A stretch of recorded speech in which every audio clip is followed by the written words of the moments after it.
Silence has always preceded elevation. Before instruction, there was quiet. Before authority, there was restraint. Before mastery, there was stillness.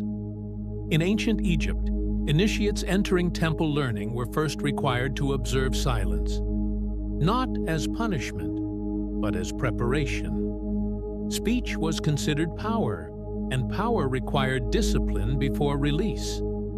In the Pythagorean school of Greece, students were required to remain silent for years before being permitted to debate. The reasoning was simple. A mind that speaks too quickly has not yet learned to listen. In the early desert monastic traditions, silence was a daily discipline. The monks believed that noise fed impulse, while quiet revealed structure.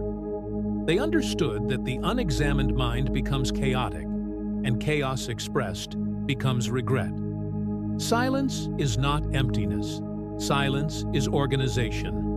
When you remove constant stimulation, music, conversation, notifications, distraction, something begins to surface. Your thought patterns, your emotional triggers, your internal restlessness.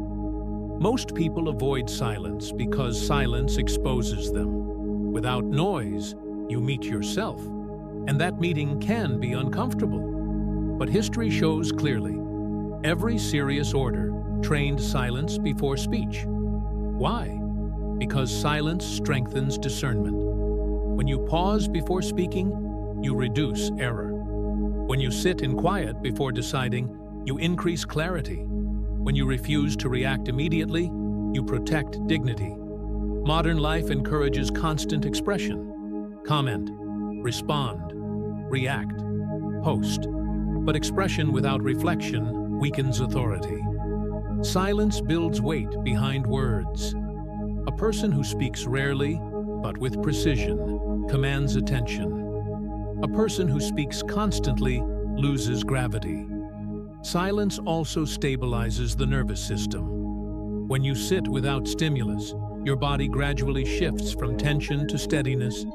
Your breathing slows, your thinking clears. This is not mysticism, it is structure. Silence interrupts impulse, and impulse is where most mistakes begin. Try this discipline. 5 minutes daily. No phone, no music, no talking, no reading, just observation. At first, the mind will resist. It will search for stimulation. It will replay noise. That is proof of dependency. Stay. After several days, something shifts. Thoughts slow. Emotions settle. Perspective widens. Silence is sharpening. It is the forge in which clarity forms. The disciplined orders understood something modern culture forgets. You do not need more input. You need more internal order. And order grows in quiet. Silence is not withdrawal from power. It is preparation for it. Guard moments of quiet. Because without silence, mastery remains shallow.